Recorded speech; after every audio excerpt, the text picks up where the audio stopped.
خاص طور سے مسلمان نے جو اعمال صالحہ دنیا میں کیے، ان اعمال صالحہ کے اوپر اجر اور ثواب مرتب ہونے کا دار و مدار اس بات پر ہے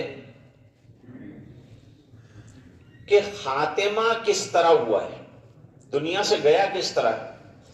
اس لیے آخری وقت میں اپنے ایمان کی حفاظت کرنا بہت ضروری ہے۔ ایمان بہت بڑی نعمت ہے جس کی بنیاد پر اللہ کی رضا، جنت کا حصول نصیب ہوتا ہے، اور دنیا کی زندگی بھی زندگی بنتی ہے۔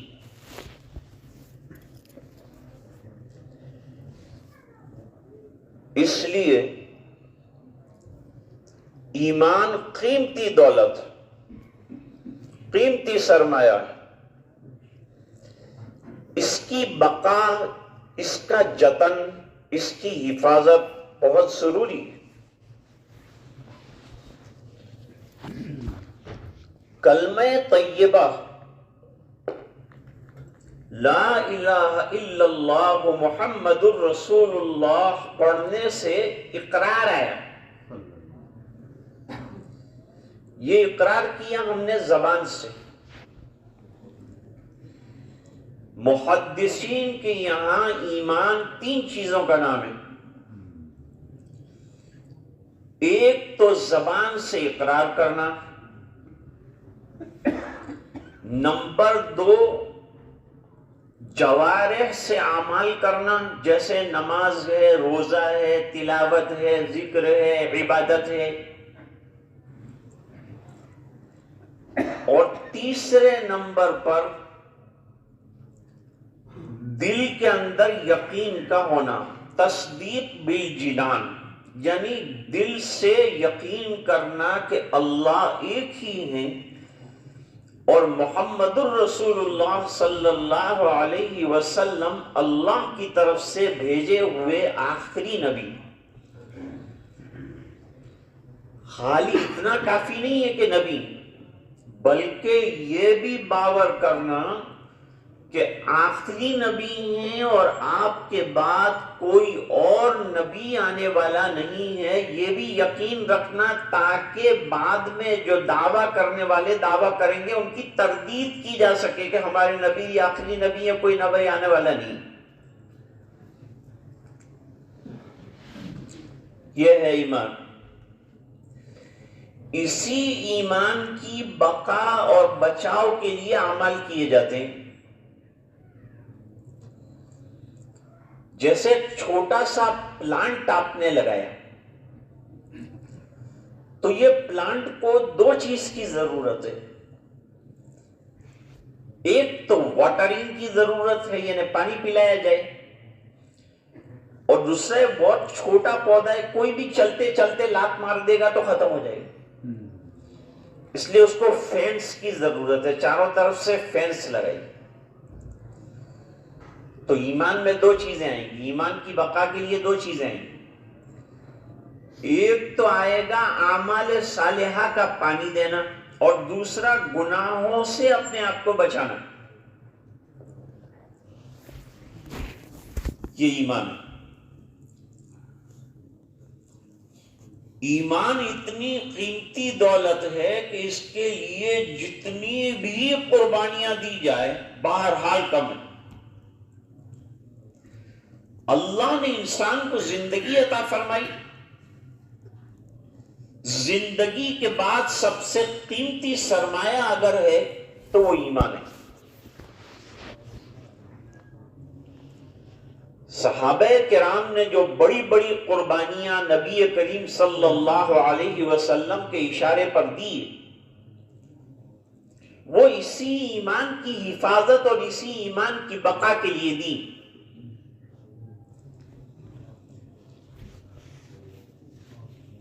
قرآن کریم میں اس کی طرف اشارہ کیا۔ ایک صحابی ہیں حضرت صہیب رومی رضی اللہ تعالی عنہ، مکہ مکرمہ میں نبی کریم صلی اللہ علیہ وسلم کے ہاتھ پر ایمان لائے، بیعت ہوئے، ایمان قبول کیا، ایمبریسڈ ایمان۔ اس کے بعد بڑی تکلیفیں برداشت فرمائی۔ آج الحمدللہ ایمان لانے کے بعد ہم کو کوئی تکلیف نہیں ہو رہی ہے، ہم آسانی سے اعمال کر رہے ہیں، عبادات کر رہے ہیں، کوئی تکلیف نہیں ہو رہی۔ اس زمانے میں ایک سجدہ کرنا مشکل تھا، نماز پڑھنا مشکل تھا، اللہ کا نام لینا مشکل تھا۔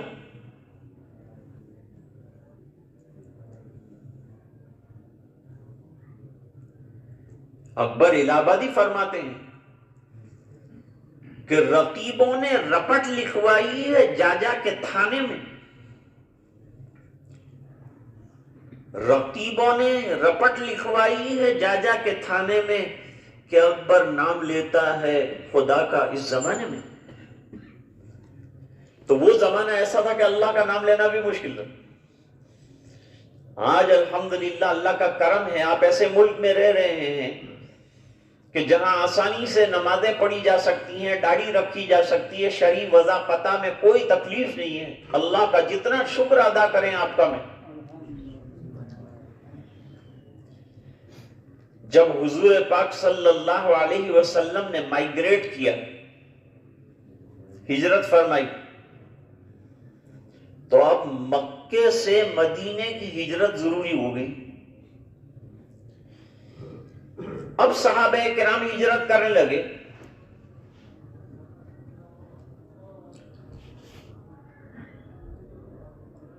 تو حضرت صہیب رومی نے جتنا اپنی حلال کمائی کا کمایا تھا وہ تمام اونٹ پر لادا، مدینے کا سفر اختیار کیا، گھیر لیا ان کو، چاروں طرف سے مشرکین نے گھیرا، گھیر کر پوچھا کہاں جا رہے ہو؟ جواب دیا کہ میں آقا کے پاس مدینے جا رہا ہوں۔ کہا اور یہ سب سامان؟ کہا یہ میں نے محنت سے کمایا تھا، وہ لے کے جا رہا ہوں۔ کہا نہیں، یہ ہمارے شہر میں کمایا تھا، یہ دے کے جانا پڑے گا۔ کہا لے لو، مقصد سامان لے لو۔ زندگی بھر کی جتنی کمائی تھی وہ تمام کے تمام وہ ظالموں نے لے لی۔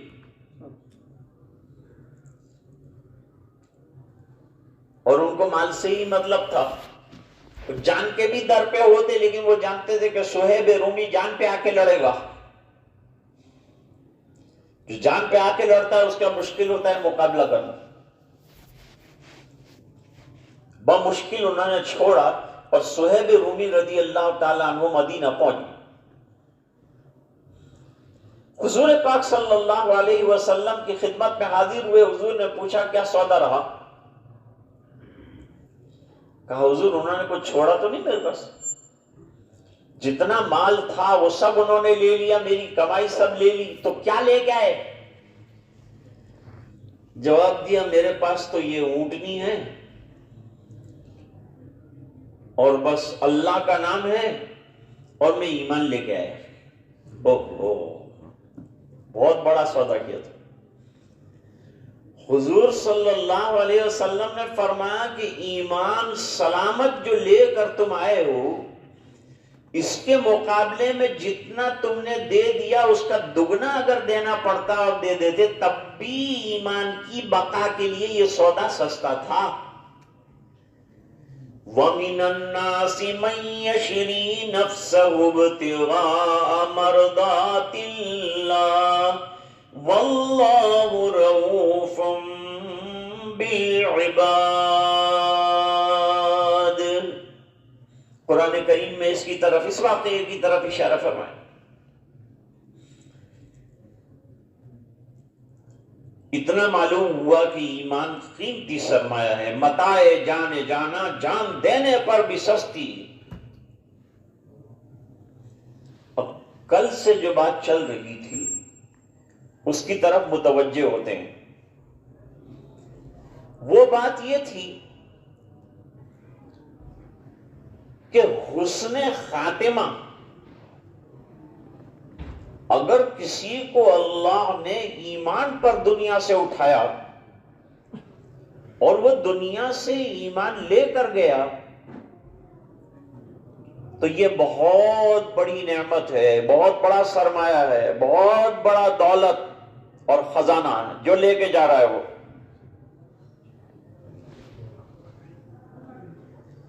ہمارے امام محترم حضرت مولانا عبدالسلام صاحب دامت برکاتہم العالیہ کی ایک کتاب ہے منتخب تقاریر، میں پڑھتا رہتا ہوں اس میں میرے استاد محترم مفتی سید عبد الرحیم صاحب لاجپوری رحمت اللہ علیہ کا واقعہ بھی لکھا ہے اور ان کے وفات کے وقت کے حالات جو ہیں اس کو بھی جمع فرمایا ہے۔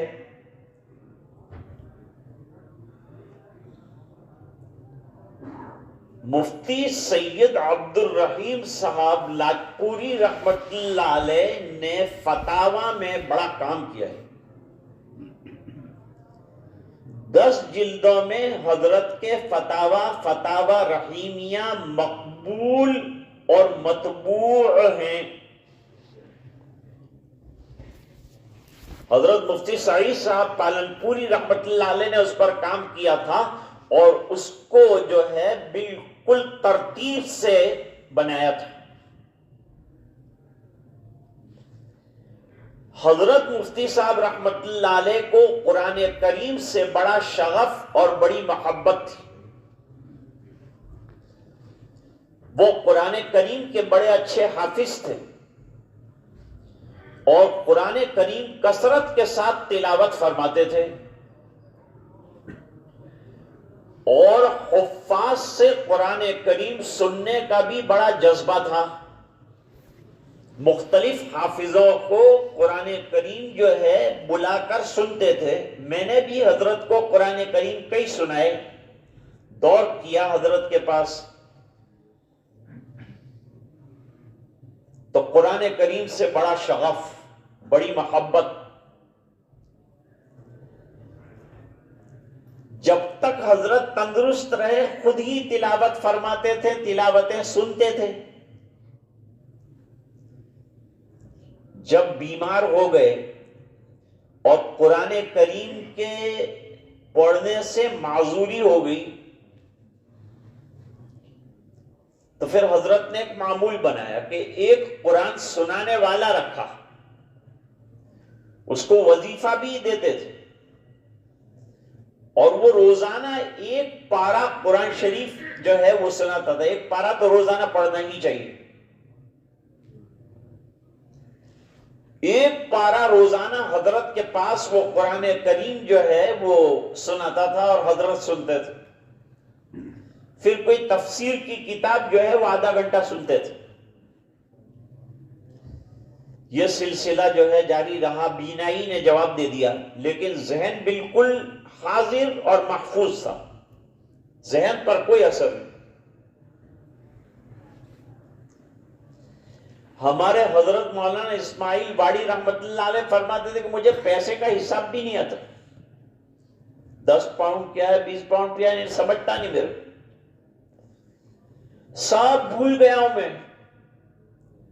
یہ 90 سال کی عمر میں بیان کیا، سب بھول گیا ہوں، کچھ یاد نہیں رہتا، لیکن قرآن شریف مجھے یاد ہے۔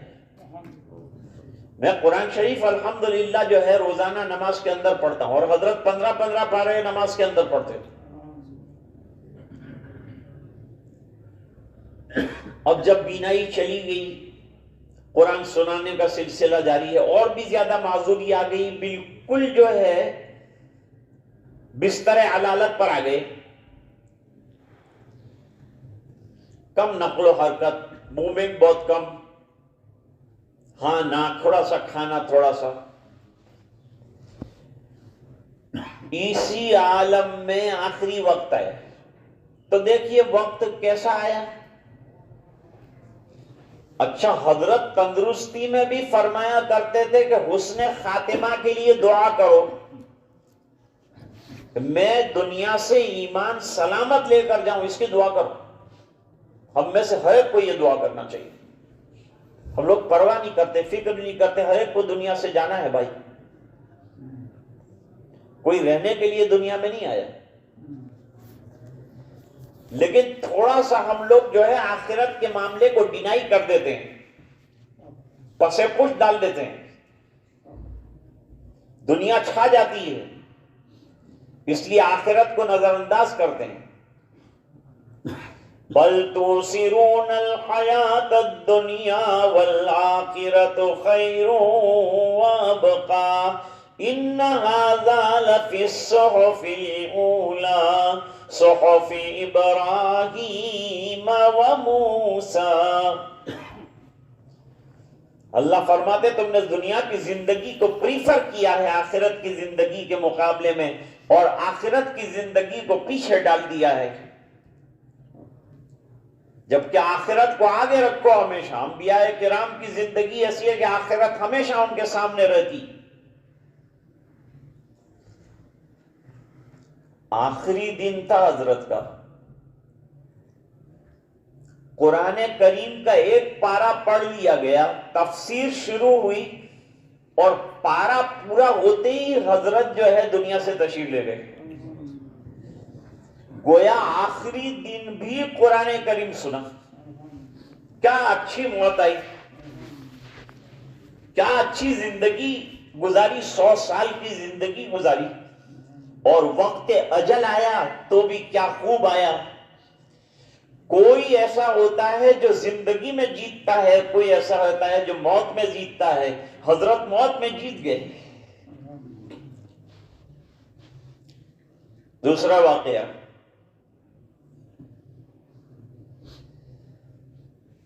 مفکر اسلام حضرت مولانا سید ابو الحسن علی ندوی رحمت اللہ علیہ, یہ بھی بڑے مفکرین میں سے رہے ہیں. اور صلاۃ جنازہ کسی کی ہوئی ہو غائبانہ حرمین میں تو حضرت کی ہوئی. مکے میں بھی صلاۃ جنازہ غائبانہ پڑھی گئی اور مدینے کے اندر بھی پڑھی گئی, اور عرب میں بہت مقبول علماء میں سے تھے حضرت مولانا علی میاں صاحب رحمۃ اللہ علیہ. بڑے فکر انگیز مضامین لکھتے تھے عربی میں بھی, جس نے انقلاب پیدا کیا عرب کے اندر. اور اردو مضامین بھی بڑے زبردست اور عالی شان رہتے تھے ان کے. امت کو جگایا, خطروں سے بیدار کیا. جو بات انہوں نے 70 سال پہلے لکھی تھی ابھی بالکل بے عین نہیں, ایسا معلوم ہوتا ہے کہ آج کے حالات کو دیکھ کر لکھی. جمعہ کا دن تھا, تکیے پر قرآن شریف رکھا ہے, غسل سے فارغ ہو گئے, قرآن پڑھ رہے ہیں. سورہ کاف پڑھی. جمعہ کے دن سورہ کاف کا پڑھنا مسنون ہے, پسندیدہ عمل ہے. جمعہ کی رات میں کوئی پڑھ لے اس کے لیے بھی فضیلت ہے, اور جو جمعہ کے دن میں پڑھے اس کو بھی انشاءاللہ اجر ملے گا.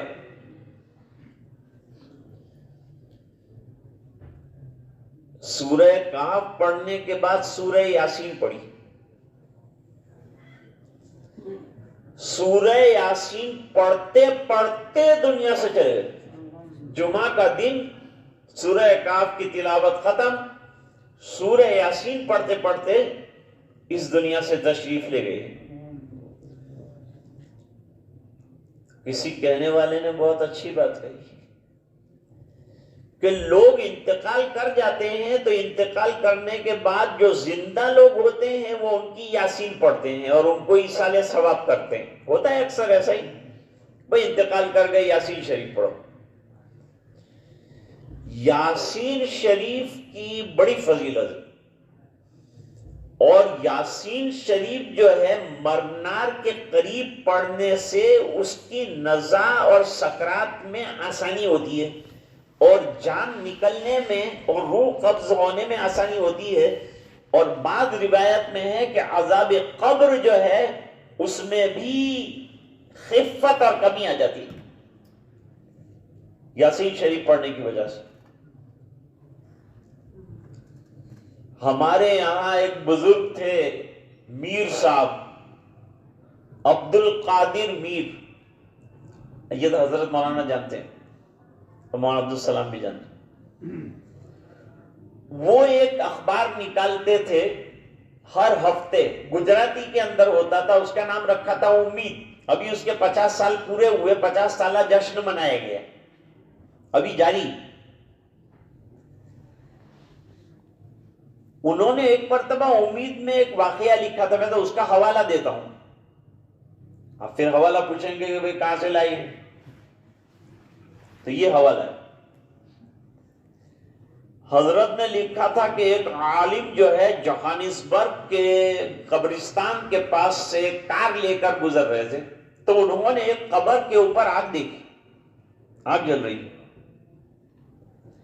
معلوم ہوا اندر کوئی عذاب ہو رہا ہے۔ عذاب قبر کبھی کبھی ظاہر ہوتا ہے، کبھی ظاہر نہیں ہوتا ہے، کبھی لوگوں کی عبرت کے لیے اللہ تعالیٰ ظاہر کر دیتے ہیں۔ اب وہ آگ جل رہی ہے، انہوں نے گاڑی کو پارک کر دیا، قبرستان میں گئے، اس قبر کے قریب کھڑے ہوئے وہ عالم صاحب، کیا کریں، اب پانی تو ہے نہیں کہ بجھائے، آگ کیسے بجھائی جائے، اور وہ بھی قبر کے اوپر آگ جل رہی ہے، اندر سے نکل کے آ رہی ہے، اس کو کیسے بجھائے۔ میر صاحب لکھتے ہیں کہ اس عالم نے یاسین شریف پڑھنا شروع کیا، اس کو یہ سمجھ میں آیا کہ یاسین کی بڑی برکتیں ہیں، تو چلو میں یاسین پڑھوں، تو اس نے یاسین پڑھی۔ جیسے ہی یاسین شریف جو ہے پڑھنا شروع کیا، وہ آگ دھیمے دھیمے اندر اترتی گئی، یہاں تک کہ جب یاسین پوری ہوئی تو آگ بالکل ختم ہو گئی۔ اس سے معلوم ہوا کہ یاسین شریف کے اندر اللہ تعالیٰ نے بڑی برکتیں رکھی۔ لیکن یاسین کے اور بھی فوائد ہیں، یاسین کی اور بھی علمی خصوصیات ہیں۔ یاسین میں بڑے زبردست مضامین، توحید، رسالت، آخرت کے آئے ہیں، اس لیے اس کو قرآن کا قلب کہا، قرآن کا قلب کہا۔ اس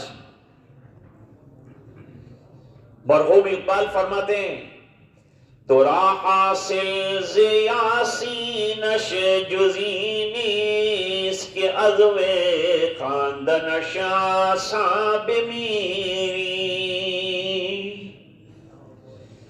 تجھے خالی یاسین شریف پڑھنے میں اتنا فائدہ نظر آتا ہے کہ اچھی سے مر جائے گا کوئی پڑھیں گے تو، حالانکہ اس کے بڑے فوائد ہیں، بڑی حکمتیں ہیں، بڑی اس کے اندر علمی شان ہے، اس کی طرف ہم توجہ نہیں دیتے۔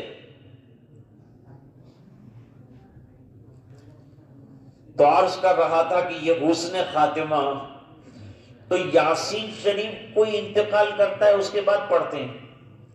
لکھنے والے نے لکھا، تقریر کی تھی، تعزیتی تقریر، اس میں ایک بزرگ نے فرمایا کہ لوگ تو بیچارے چلے جاتے ہیں، بعد والے لوگ یاسین پڑھ کر بخشتے ہیں، ایصال ثواب کرتے ہیں، اور علامہ اور مولانا ابو الحسن ایسے رہے کہ اپنی یاسین خود ہی پڑھ کر دنیا سے چلے گئے، دوسروں کو یاسین پڑھنے کی نوبت نہیں آئی، خود ہی یاسین شریف پڑھ لی۔ تیسرا واقعہ،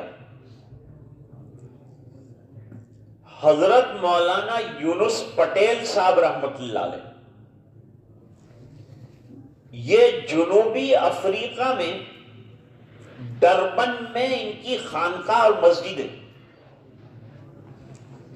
یہ حضرت مولانا مسیح اللہ خان صاحب شیروانی رحمت اللہ علیہ کے مجاز تھے، خلیفہ تھے،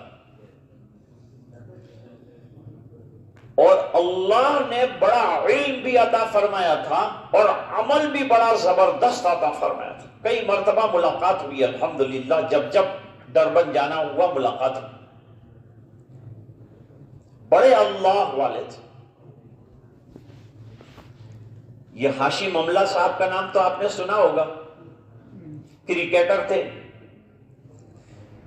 ہاشم املہ اتنی بڑی داڑھی لے کر جو ہے میدان میں اترتے تھے، یہ کس کی صحبت کی برکت؟ مولانا یونس پٹیل کی صحبت کی برکت۔ اللہ والوں کی صحبت میں اللہ تعالیٰ نے بڑے کمالات رکھے ہیں، بڑی خوبیاں رکھی، اس لیے قرآن کریم نے اعلان کیا یا ایھا الذین آمنوا اتقوا اللہ وکونوا مع الصادقین، اے ایمان والو تقوی اختیار کرنا ہے تو صادقین کے پاس رہو، اللہ والوں کے پاس رہو۔ جیسے خربوزے کو دیکھ کر خربوزہ رنگ پکڑتا ہے، اسی طرح اللہ والوں کے پاس رہو گے تو اللہ والا رنگ چڑھے گا۔ اللہ قرآن میں فرماتے ہیں صبغۃ اللہ ومن احسن من اللہ صبغا ونحن له عابدون۔ ہاشم املہ صاحب اتنی بڑی داڑھی لے کر، میں نے تو پہلا کرکٹر دیکھا کہ جو میدان کے اندر اترا بلہ لے کر، اتنی بڑی داڑھی، سنت کے مطابق داڑھی، ٹوٹی پھوٹی ادھر ادھر کی کٹنگ شٹنگ تو سب رکھتے، لیکن سنت کے مطابق داڑھی وہ لے کر جو ہے اترے۔ لوگوں نے کہا حضرت آپ کو یہ میدان میں لڑکیاں ہیں، نوجوان لوگ ہیں اور آپ جو ہے داڑھی لے کر اترے تو آپ کو کچھ شرم لگی ہوگی؟ فرمایا مجھے تو خوشی ہوتی کہ اللہ کے رسول کی سنت کو جو ہے نشر و اشاعت مل رہی، کیمرے کے اوپر لوگ دیکھ رہے اتنی بڑی داڑھی والا۔ ایک بزرگ تھے، وہ روزانہ صبح میں جاگنگ کرتے تھے، چلتے تھے۔ آپ لوگوں کے یہاں جاگنگ کا رواج کم ہو گیا آج کل، ذرا صبح میں ورزش کرنا چاہیے، تھوڑا چلنا چاہیے، یہاں کا ویدر ایسا ہے نا، اس لیے ذرا ورزش کرنا چاہیے، ہیلتھی رہنا چاہیے، اپنے آپ کو اسٹرانگ اور مضبوط رکھنا چاہیے، نوجوانوں کو خاص طور سے۔ تو بزرگ صبح میں جو ہے نماز پڑھ کے نکلے جاگنگ کے لیے، تو راستے میں ایک آدمی ملا۔ حضرت اتنی بڑی داڑھی لے کر آپ جاگنگ کرتے ہیں، اچھا لگتا ہے آپ کو؟ کہ لیکن ڈیفیکلٹی کیا ہے؟ تیرے کو کیا پرابلم کیا ہے؟ میری داڑھی میں تیرے کو کیا پرابلم نظر آتی؟ میرا وزن 150 کلو ہے اور میری داڑھی کا وزن 150 گرام ہے۔ جب 150 کلو کا وزن لے کے میں دوڑ سکتا ہوں تو 150 گرام کی داڑھی لے کر کیوں نہیں دوڑ سکتا؟ اس میں کیا تکلیف ہے؟ ہاشم املہ صاحب کو جو ہے ایک کومنٹیٹر نے ان کی داڑھی کی وجہ سے ٹیررسٹ کہا، is looking like a terrorist، ایسا کہا۔ تو انٹرویو ہوا، انٹرویو میں ہاشم املہ صاحب کو پوچھا گیا کیا آپ کو وہ کومنٹیٹر نے ٹیررسٹ کہا تو آپ کیا کہتے ہیں اس کے بارے میں؟ جواب دیا کہ میں نے اس کو معاف کر دیا، I forgave him، میں نے اس کو معاف کر دیا۔ کیوں معاف کیا؟ فرمایا میرے نبی نے دشمنوں کو معاف کیا ہے، یہ نبی کی عادت تھی کہ دشمنوں کو معاف کرتے تھے، لہذا میں نے بھی اس کو معاف کر دیا۔ حیران ہو گیا انٹرویو لینے والا۔ یہ سب کب آتا ہے؟ جب اللہ والوں کی صحبت میں آدمی بیٹھتا ہے۔ علماء سے محبت رکھنا چاہیے، علماء سے تعلق رکھنا چاہیے، اہل اللہ سے تعلق رکھنا چاہیے۔ یہ زمانے میں اہل اللہ کون ہے؟ یہی تو علماء ہیں جو بیچارے رات اور دن دین کے کاموں کے اندر لگے ہوئے ہیں۔ یہی تو مدارس ہیں جو دین کے کاموں کے اندر لگے ہوئے ہیں، اور یہی سے تو اللہ والے پیدا ہوتے ہیں۔ مولانا یونس پٹیل صاحب رحمت اللہ علیہ نے تمنا ظاہر فرمائی کہ اللہ موت تو آنا برحق ہے، کل نفس ذائقۃ الموت، ہر ایک کو موت کا مزہ چکھنا ہے۔ تو اللہ موت تو آئے گی لیکن موت میری اچھی آئے۔ کیسی آئے میری موت؟ میری موت ایسی آئے کہ میں بیت اللہ کے سامنے بیٹھا ہوں اور میری روح قبض ہو جائے۔ یہ تمنا فرمائی کہ میں دنیا سے اس طرح سے جاؤں کہ میری نظریں بیت اللہ کے اوپر لگی ہوئی ہوں اور میں دنیا سے جا رہا ہوں۔ یہ دعا کئی عرصے سے کر رہے تھے، پھر تشریف لے گئے عمرے میں تشریف لے گئے. عمرے میں تشریف لے جانے کے بعد طواف کیا. طواف کرنے کے بعد زمزم پیا.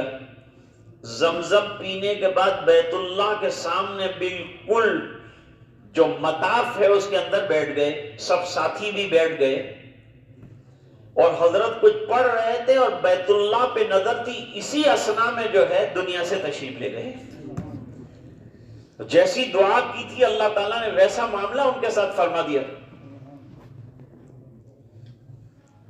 ہمارے ایک بزرگ ہیں حضرت مولانا اسلام الحق صاحب رحمت اللہ علیہ، جنہوں نے راندیر میں بھی پڑھایا، اور ان کے صاحبزادے جو ہیں حضرت مفتی اکرام صاحب، یہ بلیک بن جامعہ مسجد کے اندر ابھی امام ہیں. انہوں نے حضرت مفتی سید عبد الرحیم صاحب لاجپوری رحمت اللہ علیہ کی بڑی صحبت پائی اور فتاوا میں بڑا جو ہے تعاون ان کا رہا، اور ہر فتوا لکھ کر حضرت کو دکھاتے تھے اور حضرت تصویب فرماتے تھے، بعد میں آگے چلتا تھا. بہت مشق کروائی حضرت نے. اب مولانا اسلام الحق صاحب بڑے نیک آدمی تھے، بڑے بزرگ، بڑے متقی، اور یہاں بری میں شیخ الحدیث رہے، پڑھایا. انگلینڈ میں بھی دین کی بڑی خدمات انجام دی. وہ مدینے تشریف لے گئے. رمضان کا مہینہ تھا، مدینے تشریف لے گئے. طبیعت ذرا کمزور تھی. تیاری کر رہے تھے کہ اب جاؤں گا میں حرم مدنی نماز پڑھنے کے لیے فجر کی. گھر میں سنتیں، ہوٹل کے اندر سنت ادا کر رہے تھے اور سجدے کے اندر انتقال ہوا. تو بھائی حسن خاتمہ بڑی چیز ہے، اس کے لیے دعا کرتے رہنا چاہیے اور اچھے اعمال جو ہیں ان کو انجام دیتے رہنا چاہیے، تاکہ اللہ تعالی ہمیں بھی حسن خاتمہ جو ہے وہ نصیب فرمائے. تو پھر جتنے اعمال ہم نے کیے ہیں وہ سب اعمال انشاءاللہ اللہ تعالیٰ کے یہاں کام آئیں گے اور اللہ اس پر اجر بھی عطا فرمائیں گے. اللہ کسی کو محروم نہیں فرماتے، اللہ ہمیں بھی محروم نہیں فرمائیں گے. امید رکھنی چاہیے، جیسا بندہ گمان رکھے گا اللہ کے ساتھ، اللہ ایسا ہی معاملہ اس کے ساتھ فرمائیں گے. وآخر دعوانا اللہم لک الحمد کلہ ولک الملک کلہ ولک الشکر کلہ وإلیک یرجع الامر کلہ علانیتہ وسرہ. اللہم صل علی سیدنا محمد وعلی آل سیدنا محمد وبارک وسلم. رب اغفر وارحم وتجاوز عما تعلم انك انت العز الاكرم. آتنا في الدنيا حسنة وفي الآخرة حسنة وقنا عذاب النار وادخلنا الجنة مع الأبرار يا عزيز يا غفار. اللهم افتح لنا بالخير واتمم لنا بالخير واجعل عواقب أمورنا بالخير بيدك الخير. أجرنا من النار يا مجير، أجرنا من النار يا مجير، أجرنا من النار يا مجير. یا حی یا قیوم برحمتک نستغیث اصلح لنا شاننا كله ولا تکلنا الى انفسنا طرفة عین. اللہم انا نسألک حسن الخاتمہ ونعوذ بک من سوء الخاتمہ. اے اللہ ہمارے گناہوں کو معاف فرما، کوتاہیوں سے درگزر فرما، اپنا فضل اور کرم شامل حال فرما، رحم کے اور کرم کے فیصلے فرما، رمضان کو قبول فرما، عبادات طاعات کو قبول فرما. داد و دہیش لوگ کر رہے ہیں، زکوٰۃ صدقات للہ عطیات، اے اللہ ان تمام کے دینے لینے کو قبول فرما. اپنے فضل سے جان مال عزت آبرو تمام چیزوں میں برکتیں عطا فرما.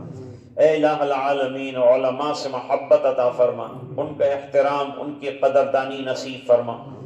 اے الہ العالمین ہمیں راتوں کی تراویح کی ہمت عطا فرما، دن کو تلاوت کرنے کی توفیق عطا فرما. اے اللہ بیماروں کو شفا عطا فرما، پریشانوں کی پریشانیاں دور فرما، جو الجھنوں میں گرفتار ہیں ان کی الجھنیں دور فرما. اے اللہ پورے مجمع کی مغفرت فرما، امت کے ایک ایک فرد کی مغفرت فرما، اور یہ دعائیں اپنے فضل و کرم سے قبول فرما. برحمتک یا